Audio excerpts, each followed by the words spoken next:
Bonjour. Donc effectivement, ça marche là? Oui, vous m'entendez?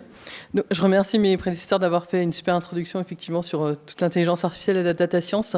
Nous, on va un peu plus zoomer du coup dans l'intelligence artificielle et puis voir comment toutes les données qui reviennent de nos capteurs, elles puissent aller dans la data science. Donc effectivement, c'est comment on transforme aussi, comment on commence à transformer, hein, parce que là aussi, il n'y a rien de magique, hein, ça prend du temps. La maintenance grâce à l'IoT, l'intelligence artificielle. Je vais commencer par me présenter. Donc, je remercie déjà aussi Karim et toute l'équipe de m'avoir convié à cette Innova Maintenance. C'est ma première pour moi, alors je suis toujours un petit peu timide. Je m'appelle Katia Luce, en fait, et aujourd'hui, effectivement, je suis avant-vente dans une petite société qui s'appelle IBM, en fait. J'ai pas prévu de slide pour la présenter, mais c'est une entreprise que beaucoup de jeunes ne connaissent plus aujourd'hui, en fait, mais qui a plus de 100 ans. C'est important, hein, quand même, de le dire aujourd'hui.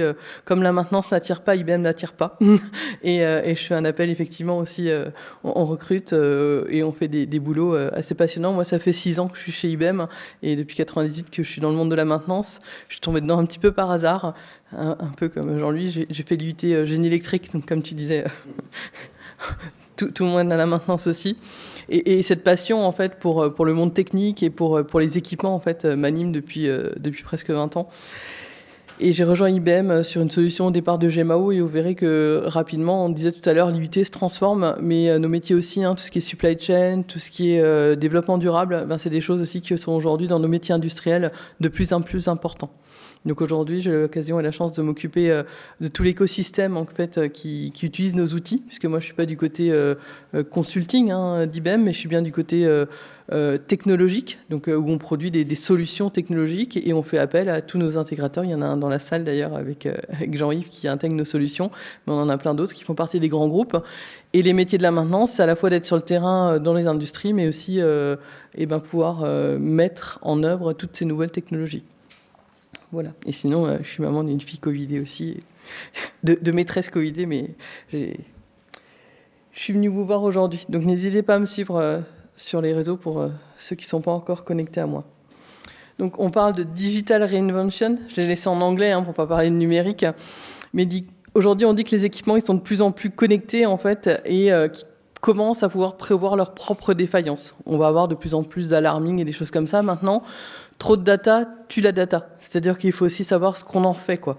C'est-à-dire que si on a des alarmes de tous les sens, on va pas faire courir le technicien de maintenance dans tous les sens pour aller intervenir. Il faut bien faire une petite couche d'analyse avant pour pas envoyer tout le monde partout.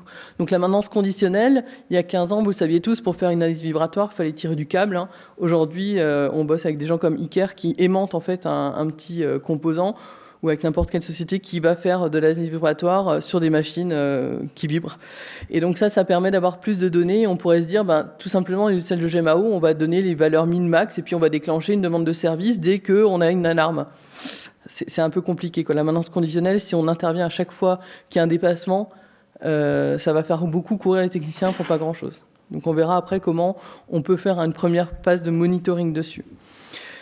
Donc l'intelligence artificielle, ça change la manière aussi de conduire sa maintenance, parce qu'on va voir tout à l'heure dans un exemple comment, ils l'ont montré tout à l'heure, avec des analyses d'images, finalement, on peut faire des diagnostics. Comment, avec le compte-rendu des interventions, vous savez, tous le truc que personne n'aime remplir dans des GMAO, comment, en fait, on va aller lire dans ces comptes-rendus d'intervention, en fait, et apporter des diagnostics ou aider le prochain technicien.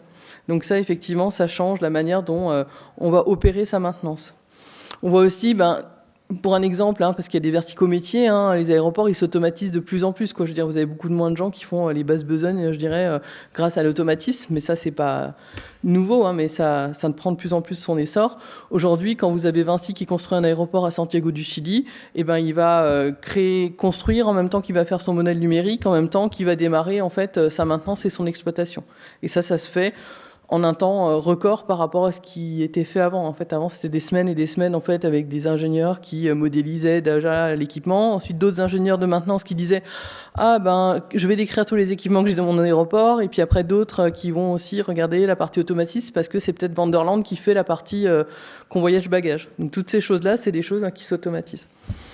Les bâtiments, ils sont de plus en plus intelligents. On arrive, l'annuaire s'allume tout seul. On arrive, l'ascenseur, on lui dit on va aller au 3e étage. Il va optimiser quel ascenseur va vous emmener parce que ça consommera moins d'énergie. Donc tout ça, c'est les bâtiments de plus en plus intelligents. Et puis des actifs qui sont surtout de plus en plus complexes. Ça, c'est normalement, je vous apprends rien en fait. Donc l'idée, c'est que tout ce qu'on connaissait comme outil numérique, il faut que ça change aussi, quoi. Parce qu'on peut pas rester juste sur un fichier Excel ou une base de données simple. Il va falloir qu'on y adosse aussi des nouveaux outils numériques. Et la data science en fait partie tout à l'heure avec toute la démarche qu'a Clemcy. Et nous, on va voir effectivement qu'on a aussi des outils qui sont adaptés en fait à ces choses-là. On sait que les installations modernes aujourd'hui, elles savent compter, plus de 80 000 capteurs en fait sur un seul réservoir en fait qui produira 15 milliards de données au cours de sa vie. Tout à l'heure, il donnait des chiffres, mais c'est bien des constats. Hein, les supports, je les avais pas préparés entre la presse d'avant et celle-ci. On se retrouve tous à se dire qu'il va y avoir des volumes impressionnants de données à gérer. Alors on verra effectivement comment on les gère avec effectivement tous les outils de la data science, mais aussi surtout comment on les stocke et comment on les rend quand même un peu plus sobres en fait en termes de planète. Donc, qu'est-ce qu'on entend, nous, chez IBM, en fait, de la part de nos clients, en fait ? La première chose, c'est on veut réduire les temps d'arrêt et améliorer la maintenance. Ça, c'est vieux, comme depuis qu'on fait de la maintenance. Alors, pourquoi ? Parce que, en fait, une unité d'arrêt, en fait, sur une production automobile, ça coûte plusieurs milliers d'euros, en fait, dans une mine. Quand le camion, il est coincé au fond de la mine et qu'il peut pas remonter parce qu'il faut qu'il change son pneu, c'est pareil. On a plusieurs centaines de milliers d'euros qui comptent. On parlait des faux positifs, en fait. Effectivement, aujourd'hui, 30% de réduction des coûts d'entretien, en fait, sont liés à des faux positifs. On va courir, on va intervenir et finalement, on disait, il y en a eu une alarme, mais c'est pas pour ça qu'il faut forcément intervenir. Et puis, 70% des heures perdues avec la maintenance corrective et de la maintenance préventive.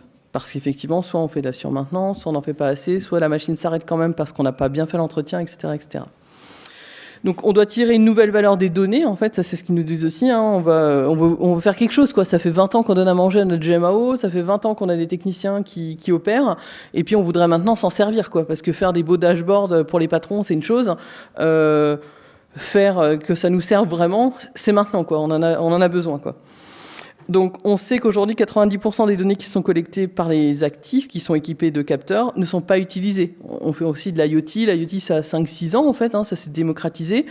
Il y en a plein qui ont instrumenté. On sait que une grosse partie des données, en fait, des machines, elles viennent aussi des automates. Hein, donc, les Schneider, les Siemens, etc. se sont dit, on garde toutes nos données et surtout, on les diffuse pas. Donc, elles sont aussi là-dedans, les 90%. Depuis 2-3 ans, on voit que c'est des systèmes qui commencent à s'ouvrir, en fait. C'est-à-dire que vous, en tant qu'industriel, vous pouvez commencer à avoir accès à ces données sans être obligé d'installer un deuxième capteur, parce qu'il y a aussi des choses comme ça qu'on a vues dans l'industrie. Après, qu'est-ce qu'ils nous disent aussi ? On est en train de perdre tous les techniciens expérimentés, quoi. On le disait tout à l'heure, il y a du savoir qui se perd, mais il se perd aussi à cause... Karim, il s'en va à la retraite, par exemple, quoi. Je veux dire, c'est n'importe quoi. Donc, l'idée, c'est de se dire comment, en fait, le savoir... Alors, il y a toute la nouvelle génération qui arrive. Hein, vous en êtes les gens présents ici, hein, dans cette salle, avec tous les étudiants. Mais il y a aussi beaucoup de sachants, en fait, qui partent à la retraite avec leur savoir. Et ça, il y en a 30%, et mon slide doit avoir... mais 30%, ça date d'il y a 2 ans à peu près. C'est de plus en plus, et ça s'accélère, en fait. Donc, on a un turnover aussi sur le terrain. En fait, à la fois, vous avez des sachants qui partent à la retraite, et puis à la fois, en fait, vous avez des jeunes qui ont moins envie de rester pendant 30 ans dans la même boîte, quoi. Donc, c'est aussi des choses comme ça qu'il faut prendre en compte. Et on verra comment, en fait, l'IA, ça va nous aider, quoi. Ça paraît un peu surprenant, mais comment, finalement, tout le savoir, en fait, des sachants, alors qu'ils soient anciens ou pas, en fait, hein, vous pouvez être jeune et sachant, hein, sur votre domaine d'expertise, on le capitalise, et puis on va le donner à disposition facilement au prochain. Et puis, il y en a qui veulent réduire effectivement les coûts de reprise de garantie, hein, mais ça, c'est quelque chose de classique, donc je ne vais pas m'étendre dessus. Donc, le dilemme de la gestion des actifs. On va équilibrer les coûts, les risques et les performances. Là, rien de nouveau sous le soleil non plus, hein, c'est vraiment cet équilibre qu'on va avoir. D'un côté, on veut réduire les coûts, parce qu'on sait tous que la maintenance, on dit toujours, c'est la partie qui coûte cher. Et est-ce qu'on va dépenser plus, en fait, pour que notre production ne s'arrête pas ?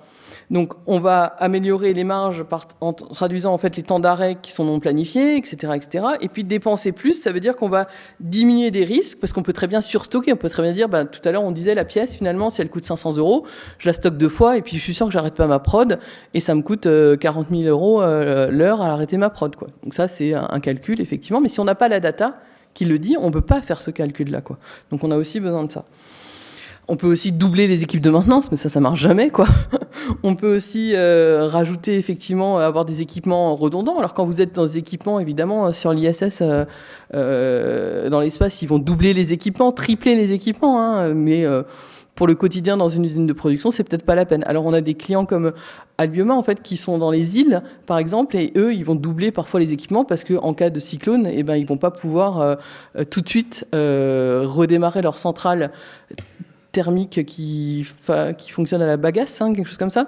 Et pourtant, c'est critique, puisque s'ils produisent plus d'électricité sur l'île, l'île n'est plus alimentée en électricité. Donc là, effectivement, dans certaines situations, on va doubler les équipements, mais c'est pas le cas partout. Donc on a un changement de modèle en fait qui s'adapte aussi aux techniciens. Et on va le voir en image juste après en fait, c'est que les équipements de plus en plus complexes, j'ai dit tout à l'heure, on va surveiller à distance ces équipements, hein, c'est-à-dire qu'on va avoir de la vision de ce qui se passe sur l'équipement sans forcément être obligé de courir à l'autre bout de l'usine. On a des techniciens expérimentés qui partent à la retraite. Ça, c'était pour le spécial dédicace, parce qu'on a des fois. On a un niveau plus élevé en fait pour les nouveaux techniciens, une préoccupation croissante en termes de sécurité aussi. En fait, on a de plus en plus de normes HSE et toutes ces choses-là qui arrivent dans le métier. Donc, je disais le technicien. On va prendre l'exemple et vous allez le voir dans la vidéo qui va juste suivre pour imager. Alors, je suis désolée, elle est en anglais, mais elle est sous-titrée en français. Hein. On va avoir le technicien qui est nouveau sur le terrain et qui va finalement profiter de l'intelligence artificielle, puisque les commentaires qui ont pu être faits par le passé, auront été ingérés par l'intelligence artificielle, en fait, et retransmis au prochain. L'idée, c'est de pouvoir traiter ces données. Alors, tout à l'heure, on parlait de mathématiques. Moi, je vais utiliser, pas que de mathématiques, en fait, mais la partie, en fait, où on reconnaissait les images, c'était pas que des mathématiques. Là, moi, je vais utiliser l'IA, en fait, qui apprend à lire. Parce que comme on apprend les mathématiques à un enfant, on apprend aussi la lecture à un enfant. Dans l'IA, on sait faire la même chose, en fait. On sait apprendre les mathématiques et puis on sait apprendre aussi à lire, à repérer les causes, les pannes, repérer toutes ces choses-là, en fait. Donc, dans la suite qu'on propose, on a ce genre de choses. As experienced technicians retire, replacing generational knowledge is a challenge. In fact, maintenance leaders ranked attracting and retaining talent and a shrinking or underskilled workforce as their top challenges. The bottom line is that without easy access to the insights they need in the field, new technicians spend more time researching solutions than fixing problems. IBM Maximo Mobile gathers and analyzes your near real-time asset management and performance data in a simple mobile native app that empowers technicians to get the job done right. It puts the AI insights for guided maintenance and repairs in the palm of your technician's hands. Eli is a new technician, but that's okay. Maximo Mobile is designed to help him complete work orders from start to finish. The navigator screen shows he has 3 work orders assigned to him. Tapping My Schedule lists key information for each work order, like status and priority, due date, asset location, and touch points for details like tools, maps, work logs, and more. Tapping the blue button guides Eli through his work orders at every step, beginning with a review of required materials. With materials and tools loaded, he taps Start Travel to display the route to his first location. On site, Eli uses the touch points to examine work order details and get the right resources at the right time. Eli notices that his device is offline. However, he can still access data from an intelligent database stored on the device. New data he enters will be synchronized when the app reconnects to the server. Next, he checks out the latest work log on the asset. Tapping the blue button always highlights the best next step in the process, so a technician of any experience with mobile apps can easily follow the step-by-step guidance to complete the repair. Eli completes the recommended tasks. He gets stuck on task 3, so he taps the AI-powered assist Touchpoint for help. Eli finds a previously recorded session in which a fellow technician and an expert collaborated on this step. Experts can annotate the technician's screen captures, providing detailed guidance on what actions to take as if the expert is right there. This helps Eli remedy the problem, allowing him to move on and successfully complete the remaining tasks. Available on any mobile device, Maximo Mobile improves asset uptime and operational efficiency of your connected workforce with a single intuitive mobile platform. Gets the job done right with step-by-step guided repair resources and increases first-time fix rate with an AI and remote human-based assistant. Empower every technician to manage any asset, anytime, any place with IBM Maximo Mobile. Voilà, donc là c'était un peu pour imager ce que j'ai introduit tout à l'heure en fait. J'ai répondu à pas mal de cahiers des charges ces dernières années. Je réponds à beaucoup de cahiers des charges GMAO, quoi.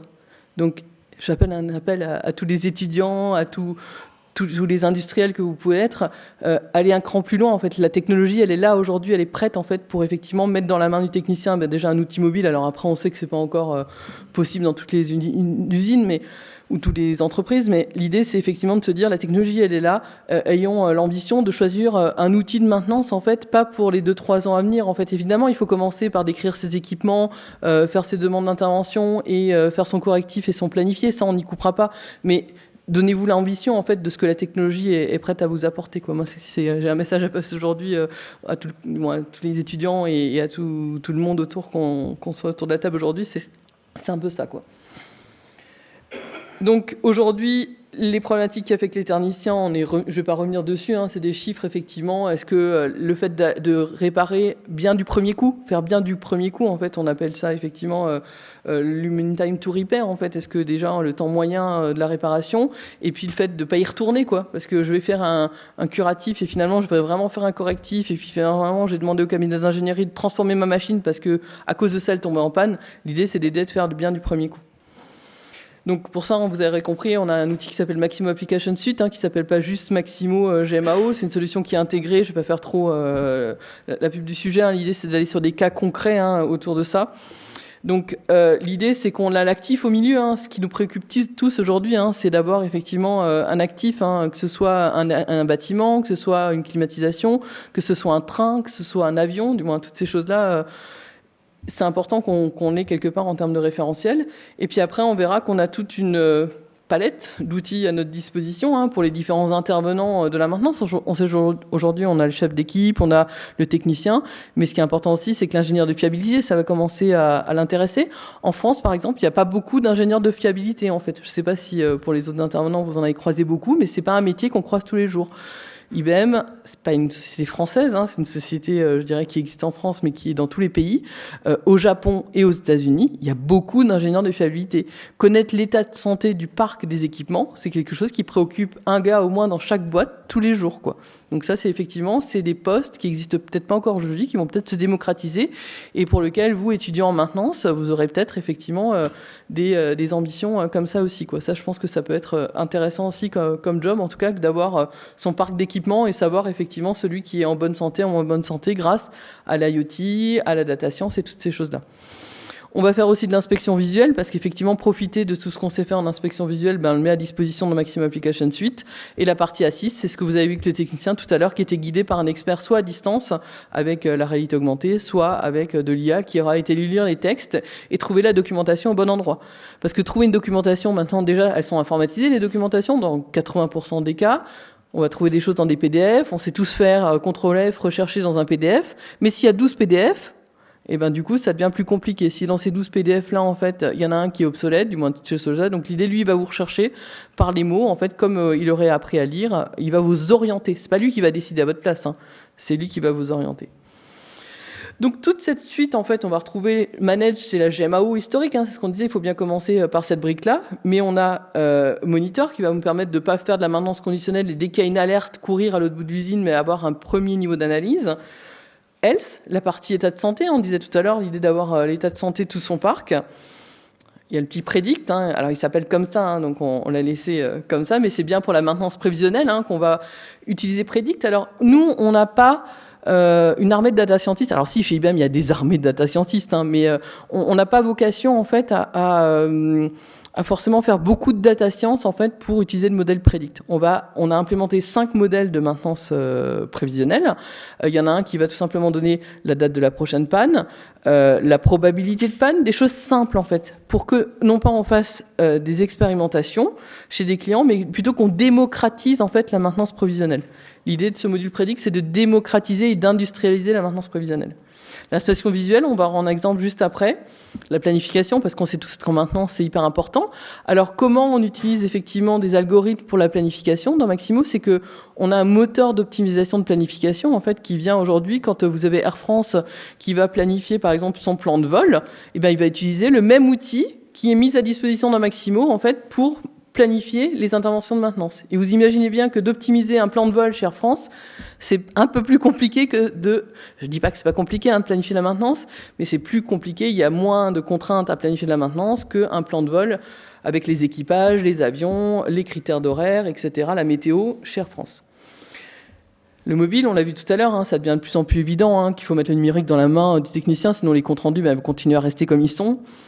Et puis la partie assist pour aider le technicien sur le terrain. La partie safety, je vous en fais grâce. Normalement, c'est quand vous me voyez avec mon casque jaune dans mes webinars, puisqu'on peut aussi instrumenter finalement le technicien quand il va dans des zones sensibles. Chez Enedis, par exemple, quand on rentre dans un poste source, il y a des gaz, il y a des choses comme ça. C'est mieux en fait de savoir qu'est-ce qu'on respire et comment on peut protéger le technicien. Ou alors les gens qui travaillent seuls. Tout ça, je vous ferai fier de la partie technologique. L'idée, c'est que c'est sur une couche containerisée. En fait, aujourd'hui, Maximo Application Suite, c'est pour moi la première jamais au monde qui est containerisée. Ça, c'est pour les gens férus d'IT. Ce qui fait que c'est disponible sur tous les clouds, en fait. Que ce soit chez IBM, ou bien vous pouvez installer votre Maximo n'importe où, ou encore chez vous aussi. Parce qu'effectivement, quand on est dans le domaine militaire, ou quand on est dans le domaine tout seul, perdu au milieu de la mer, sur un bateau, il vaut mieux pouvoir avoir son Maximo qui tourne tout seul.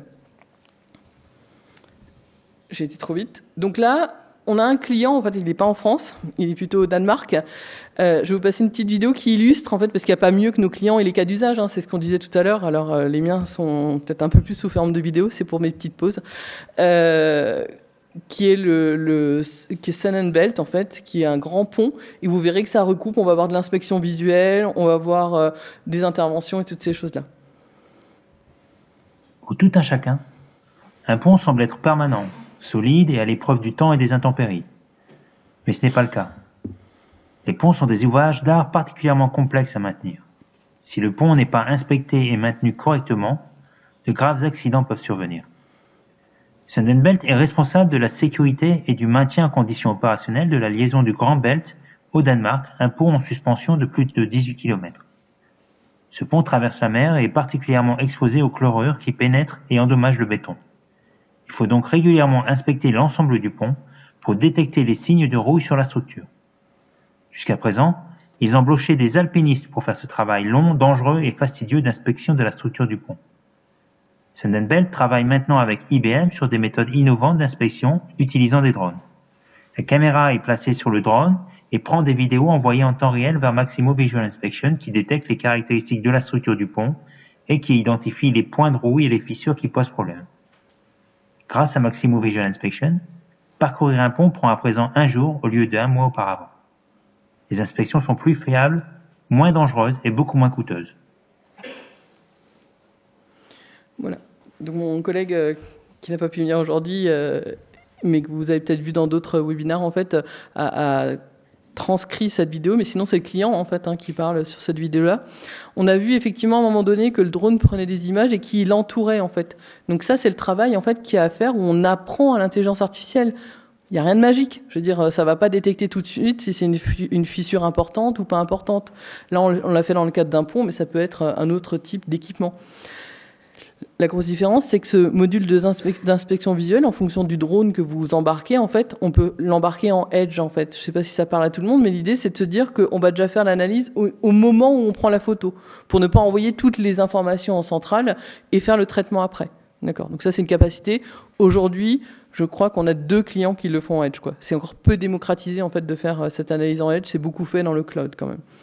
Donc on détourne, et puis après, en fait, l'idée, c'est de se dire, on peut le faire avec plein d'outils de data science, hein, ça existe, des reconnaissances d'images. Là, quand vous avez Maximo Application Suite, vous avez un truc où vous faites cliquer-glisser vos images, parce que vous aurez pris plein de photos. Un échantillon de 100 photos à peu près suffit pour entraîner le modèle. On va détourer, en fait, les éléments qui sont en défaut ou pas en défaut, ou acceptables, quoi. Il y a différents niveaux. Et une fois qu'on a détouré, en fait, ensuite, le modèle, il est auto-apprenant. Alors vous allez me dire, c'est hyper long et fastidieux de détourer et d'entourer. C'est pour ça qu'on s'entoure en fait de gens en fait qui bossent. Google, je crois qu'ils payent 0,00 quelque chose, quelqu'un qui détourne une image. Nous, on bosse avec une start-up française en fait qui fait travailler des femmes dans des pays émergents en promouvant leurs projets professionnels. Si vous voulez en savoir plus, vous viendrez me voir. Mais c'est vrai que du coup, ça réduit drastiquement quand même le coût d'un projet. Parce que si vous prenez un data scientist pour faire le détourage des images, votre projet il va vous coûter énormément aussi. Et du coup, vous n'aurez pas le ROI qui va bien. On a répondu à un projet, par exemple, pour un client qui fait des moustiquaires, en fait. Mais comme ces moustiquaires, il les fait au Mexique et il les fait inspecter au Mexique, finalement, le ROI du projet n'était pas là. Puisque c'était moins cher de continuer à faire inspecter à l'œil humain que d'inspecter par une IA. Donc, il n'y a pas du ROI sur tous les projets, ce qu'on disait tout à l'heure. Donc, c'est important aussi de bien calculer ce ROI. Donc, on a différents challenges et effectivement l'idée c'est de se dire au niveau des ROI qu'est-ce qui est important en fait, que ce soit sur du train, parc automobile, dans l'énergie, hein. Il y a différents verticaux métiers qu'on adresse aujourd'hui avec Maximo Application Suite. Nos clients sont la SNCF, Enedis, Airbus, du moins voilà, c'est des clients qui ont quand même des gros volumes d'équipements à gérer. Et l'idée que c'est s'ils font pas de ROI, vous savez bien que toutes ces boîtes-là, elles font pas de projet, quoi. Donc l'idée c'est de se voir effectivement comment j'amorce ce ROI dans ces domaines-là. Donc on sait que par exemple sur un chemin de fer aux États-Unis, hein, nos camarades français de la SNCF sont un peu moins ouverts sur la diffusion des chiffres, mais en tout cas eux ont économisé 5 millions de dollars en améliorant le suivi de la main-d'œuvre et des travaux spécifiques. Tout ça en fait parce qu'ils ont instauré des outils de mobilité, des outils plus faciles à utiliser et aussi ils interviennent que quand il faut et ils arrêtent les maintenances préventives systématiques sur un certain type d'intervention. Évidemment tout ce qui est contrôle de sécurité, contrôle réglementaire, on va pas diminuer le nombre de visites quoi. Mais sur certains types d'équipements, ils faisaient beaucoup de surmaintenance. Donc ça a permis de mettre en image tout ça. Sur un parc automobile, une entreprise de produits de consommation qui dispose d'une flotte de taille moyenne a augmenté de 50% son taux de recouvrement de garantie en fait. Donc là, on utilise l'inspection visuelle aussi pour analyser des images. Et après, sur un service public de production d'électricité, c'est 5% des révisions planifiées qui ont évité 5% d'arrêts forcés. Donc là, c'était le contraire. On est retourné vers une maintenance planifiée plus systématique parce qu'on a vu effectivement que les dates de prochaine panne qui étaient prédites par Predict arrivaient avant les maintenances systématiques parce que l'idée de faire de la maintenance prévisionnelle c'est pas juste pour se faire plaisir ou courir vite avant que la panne n'arrive, c'est pouvoir réajuster son plan de maintenance en fonction des dates de prochaine panne quoi. Moi je ne veux pas non plus je me suis fait traiter parfois de Madame Irma mais c'est pas le sujet, l'idée c'est vraiment de se dire on est bien là pour la maintenance et on fait des dates planifiées, on calcule les dates de prochaine panne pour ajuster le plan de maintenance. L'inspection visuelle, comme il y avait pas mal de data science déjà au programme ce matin, en fait, je me suis dit qu'on allait axer un petit peu sur l'IA et sur l'analyse visuelle. On sait qu'on peut prendre des photos avec des drones, on sait qu'on peut prendre des photos unitaires, mais il faut savoir qu'on peut le faire aussi avec la vidéo. Et on a un client en fait qui s'appelle Canadian Network National, qui est CN, qui est l'équivalent de notre SNCF, quoi, ou c'est un peu plus disparate chez eux, il y a plusieurs entreprises, mais ils ont mis en place un portique en fait, et on verra comment, en passant à peu près à 30 km/h en fait, ce qui est quand même une vitesse assez importante, on sait détecter des pannes en fait grâce à Maximo Visual Inspection. Donc je vous propose cette dernière vidéo avant la partie questions-réponses. Le Canadien National, ou CN, est l'une des plus grandes compagnies de chemin de fer du Canada, spécialisée dans le transport de marchandises. Le succès du transport ferroviaire dépend fortement de la ponctualité du réseau. L'objectif de CN est d'exploiter un réseau prévisible, fiable et sécurisé. Les équipes d'IBM ont développé une plateforme analytique innovante basée sur la technologie Edge et qui détecte les défauts sur les wagons lorsque les trains traversent les portiques et tunnels équipés de caméras. Tout ceci est réalisé alors que les trains traversent les portiques sans ralentir leur vitesse. Il suffit de quelques minutes au modèle construit avec Maximo Visual Inspection pour analyser les images prises et alerter le centre de contrôle de CN lorsque des défauts sérieux sont détectés sur les wagons. Les demandes d'intervention sont ensuite créées et les trains sont alors envoyés vers la gare de triage la plus proche pour être inspectés et réparés. Grâce à Maximo Visual Inspection, CN peut à présent ordonner et prioriser les inspections dans les gares de triage, améliorer la sécurité ainsi que la fluidité de leur réseau d'approvisionnement. Voilà, c'est des vidéos un petit peu courtes, quoi, mais qui reprennent les différents thèmes. Donc là, on voit bien qu'ils ont changé la manière de redresser la maintenance, puisqu'ils envoient, en fonction de cette inspection visuelle, des trains en maintenance à différents moments, ou autrement, quand c'était planifié de manière classique, avec des interventions récurrentes. Alors, quand on dit ils ralentissent pas, hein, c'est pas un TGV qui passe à 300 km/h, on est d'accord quand même, quoi, je veux dire. Donc, c'est 30 km/h, on a demandé, parce qu'on avait eu la question lors de une autre conférence, quoi. Donc, à peu près à 30 km/h. Donc là, c'est évidemment ce qu'on veut chez IBM, c'est industrialiser tous ces process-là, en fait. Canadian National, ils l'ont fait. Le Sun & Belt, ils l'ont fait. Il y a encore trop de clients qui sont, timides à industrialiser ce genre de choses et changer un petit peu leur pratique de maintenance. Et puis, en conclusion, effectivement, il y a un nouveau rôle qui m'a été confié en début d'année, c'est de se dire comment, en fait, là, on parle de maintenance prévisionnelle, on parle de maintenance continuelle, d'IA et d'IoT. On voit un phénomène arriver de plus en plus, en fait, c'est le développement durable, en fait, dans la maintenance. Donc, comme je fais de la supply chain aussi et du Maximo et tout ça, ils se sont dit, allez, un petit peu de développement durable. Donc, pourquoi ? Parce que finalement, la maintenance et l'industrie, en fait, est un grand consommateur de CO2.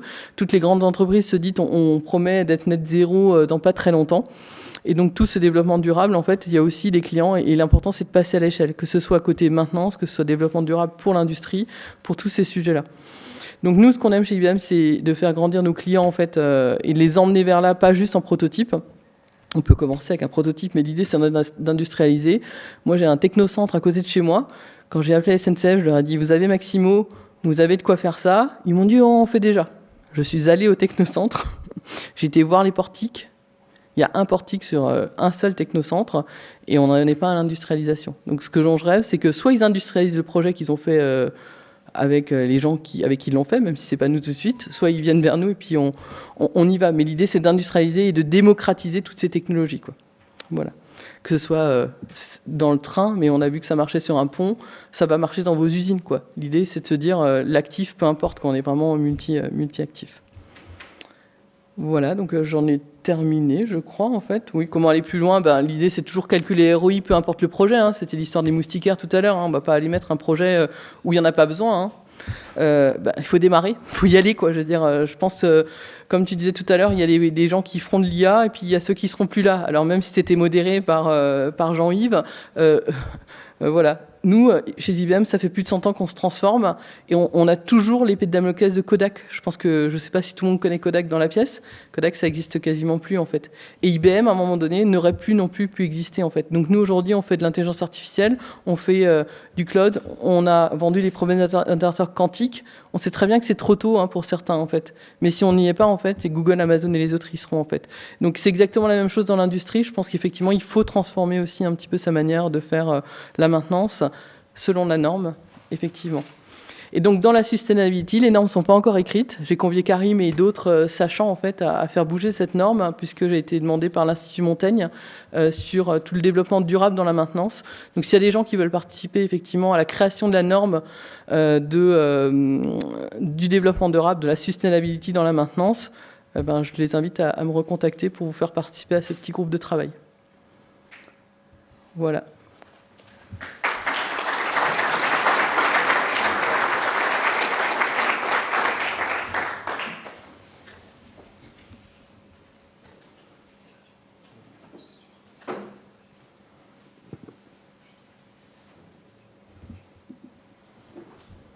Merci beaucoup, Katia. Avec plaisir. Juste pour ton information, il y a un technicentre pas loin d'ici. J'irai voir alors. Non, mais ils m'ont dit quand même dans quel technicentre ils l'avaient installé. Mais donc, pour maintenance et développement durable, nos collègues de Nouvelle-Calédonie, donc avec qui on a un partenariat avec la FIM, oui. Leur association s'appelle AMD, Association Maintenance Durable. Je suis abonné à leur canal. Voilà, donc c'est des gens qu'on connaît bien puisque nous sommes partenaires. Je les sollicite. Des questions ? Bon, alors moi j'en ai. Ah, il y en a une.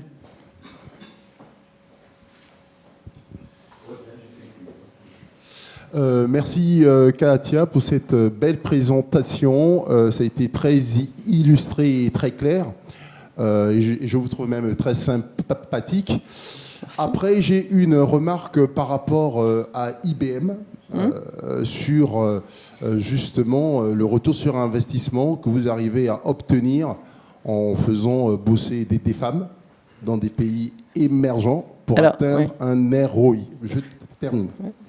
Je pense que les technologies que nous développons aujourd'hui sur l'industrie 4.0 devraient permettre normalement de rendre ces pays émergés et non émergents, parce que ce terme existe depuis bien longtemps. On parle d'intelligence artificielle qui date des années 1940, 1950, et à cette époque, on parlait déjà de pays émergents.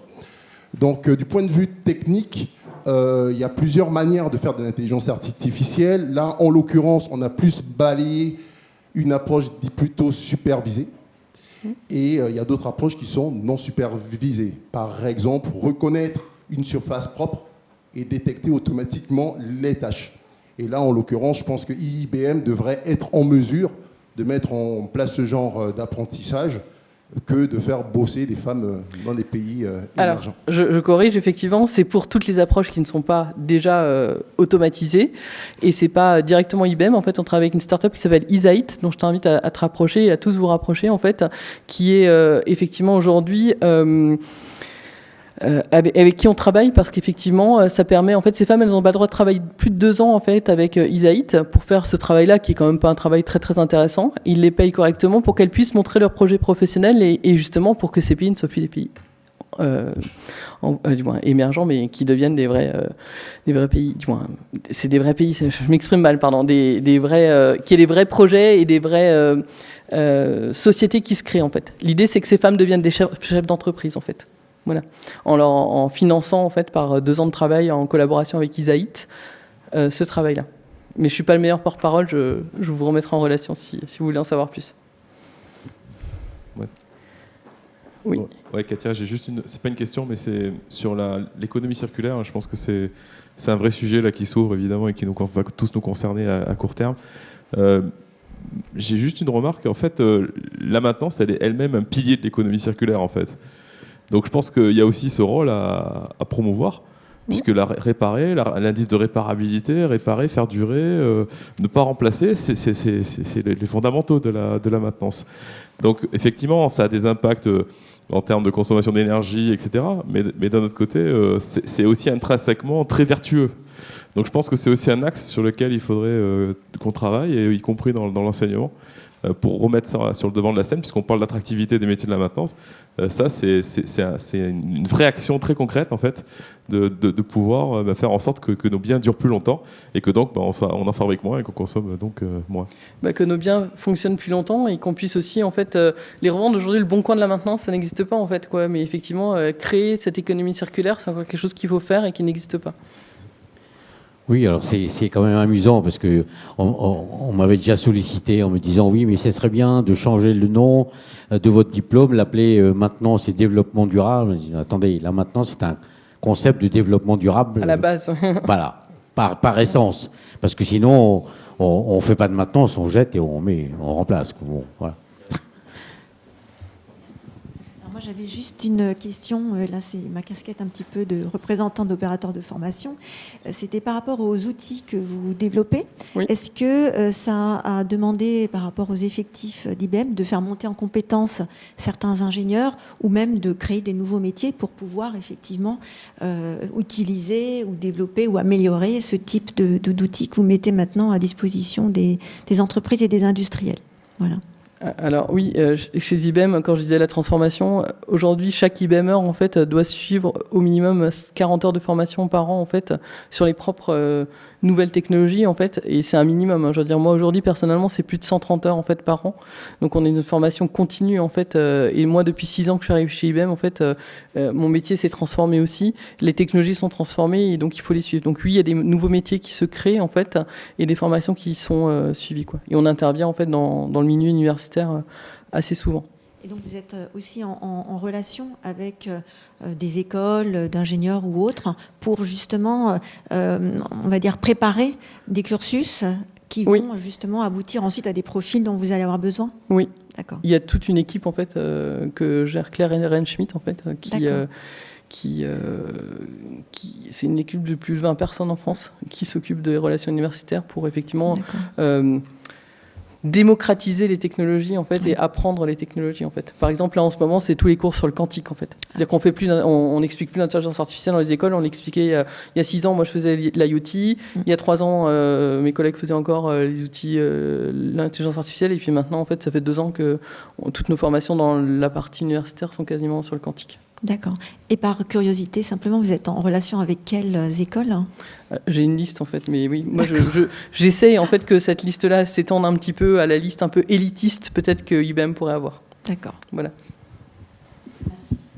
Merci. Et d'ailleurs, il y a une branche IBM Education qui met à disposition un certain nombre d'outils logiciels. Et tous les outils dont je vous ai parlé, en fait, ils sont disponibles en fait via une plateforme que je peux mettre à disposition aussi, en fait, qui s'appelle la Tech Zone, en fait. Voilà. Pour 2 semaines, dans le cadre d'un prototype, des choses comme ça.